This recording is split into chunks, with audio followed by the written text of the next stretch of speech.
Eder, Mech, Pallister. Molte delle cose uscite da questo canale sono state riprese in giro e i meriti non sono quasi mai stati riconosciuti. È anche il caso di una mia amica che sta scoprendo parecchie cose e anche lei si lamenta dello stesso problema, anche se nel suo caso Claudio almeno l'ha citata indirettamente facendo spesso riferimento a una sua conoscenza romana. Ciao Eder, qui è Radio Nonnina Detective che parla. Sai, mi ha sempre incuriosito esplorare le dinamiche oscure e complesse all'interno delle relazioni umane, per questo ho studiato da autodidatta psicologia e i segreti del linguaggio del corpo, ossia la comunicazione non verbale, che rappresenta l'80% della comunicazione. Alle parole resta un misero 20%. Le parole possono mentire, il corpo no. La triste vicenda di Lilly, quasi mia coetanea, mi ha molto interessato, fin da subito. Una cosa che veramente non tollero è che non mi piace essere presa per i fondelli, perché offende la mia intelligenza. Se ci mettiamo poi la questione di ricerca della verità, per arrivare alla giustizia che lei merita, sono stata spronata ad andare in fondo, a volerne capirne di più. Quindi, ho iniziato a studiare tutte le carte fino a conoscerle quasi a memoria. Tu sai quante e quante cose sono uscite fuori proprio dal PC di questa povera nonnetta. Cose importanti, fatti rivelanti che non erano mai emersi ed evidenziati prima. Ma come tu sai non ho mai desiderato visibilità, clamore, medaglie, né tantomeno un tornaconto economico. Lo faccio perché lo voglio fare, perché mi piace farlo e perché riesco a farlo bene. Fatta questa non dovuta e forse anche noiosa premessa, ti elenco le ultimissime scoperte di questi giorni.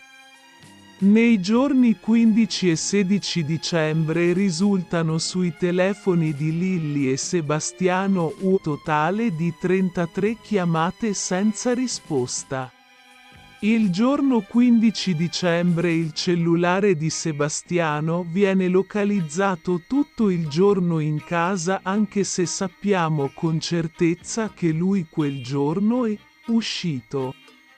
Quindi è uscito di casa non portando con il suo cellulare con sé. Il giorno 14 alle ore 10:56 arriva una chiamata sul cellulare di Lilly che viene rifiutata. Sempre il 14 alle ore 11:59 arriva un'altra chiamata che risulta essere stata deviata a altro numero di cellulare.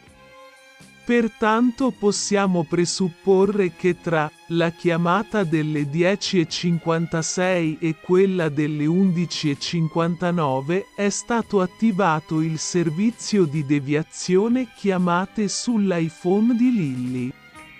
Infine, nei giorni 16 e 17 risultano sul Samsung di Sebastiano 2 chiamate deviate a altro numero, intestato sempre allo stesso Sebastiano, dal cui tabulato telefonico si evince di essere stato usato soltanto per ricevere chiamate deviate da altro numero nei giorni 10, 16 e il 17 dicembre. 3 chiamate in tutto. È la relativa scheda SIM è stata attivata il 26 settembre 2021.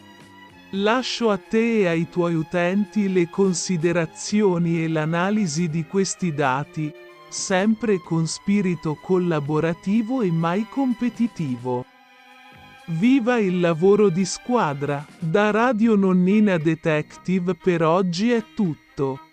È brava la nonnina che spesso porta informazioni importanti, tra l'altro la settimana scorsa la Trifiletti l'aveva intervistata per Mattino 5, anche se la sua voce era uscita contraffatta. Ehi, non dimenticare di iscriverti a questo canale.